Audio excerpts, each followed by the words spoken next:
তো কেমন আছেন সবাই? একটা কথা আপনি শুনেছেন হয়তোবা, মেক ইউর হ্যাপিনেস অ্যাফোর্ডেবল। আজকে সে বিষয়টা নিয়ে আলোচনা করব। মেক ইউর হ্যাপিনেস অ্যাফোর্ডেবল বলতে আপনার বলতে বোঝায় যে আপনার হ্যাপিনেসকে সামর্থ্যের মধ্যে রাখেন। আহ ধরেন আপনি মনে করেন যে আপনার হ্যাপিনেস হচ্ছে এইচএসসি তে A+ পাওয়া। হয়তোবা আপনার হ্যাপিনেস হচ্ছে যে অন্য একটা মানুষের প্রশংসা কুড়িয়ে কুড়িয়ে পাওয়া। হ্যাঁ, এখন এই জিনিসটা কিভাবে দেন আসি, এই বিষয়টায় আসি।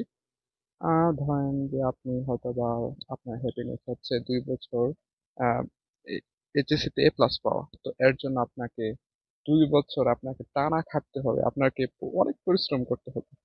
হ্যাঁ, বুঝি ব্যাপারটা অ্যাজ এ ইউনিভার্সিটি স্টুডেন্ট। তো বিষয়টা আসি। মনে করেন যে আপনার হ্যাপিনেস হচ্ছে 2 বছর প্রচুর পরিশ্রম করে ইন্টারে A+ পাওয়াটা। কিন্তু দেখেন আপনি যে পরিশ্রমটা করছেন, তখন তো আপনি এনজয় করতে পারছেন না, এবং আপনার হ্যাপিনেসটা তখন হয়ে যাচ্ছে একটা A+-এর উপর। যখন আপনি এই পড়াশোনাটা এনজয়ই করতে পারছেন না, তখন যখন আপনার হ্যাপিনেস হয়ে যাচ্ছে একটা আপনার সামর্থ্যের বাইরে, আপনার প্রচুর পরিশ্রম করা লাগছে, আপনার ডে টু ডে আপনি হ্যাপিনেস হতে পারছেন না। That's a very frustrating moment. হ্যাঁ, এইটা আপনার সামর্থ্যের মধ্যে নাই, তাই এই জিনিসটা আপনার করা উচিত নয়। আপনার ধরেন যে আপনার অন্য একটা মানুষের প্রশংসা পেতে চাচ্ছেন, তো একটা প্রশংসা পেতে যাচ্ছেন, ঠিক আছে, কিন্তু অন্য মানুষের মাইন্ড তো আর আপনার মতো না। মনে করেন যে আপনি ভালো স্পিকার, আপনাকে সবাই প্রশংসা করুক, আপনি সেটা চান, কিন্তু অন্য মানুষের কন্ট্রোল তো আর আপনার উপর নাই।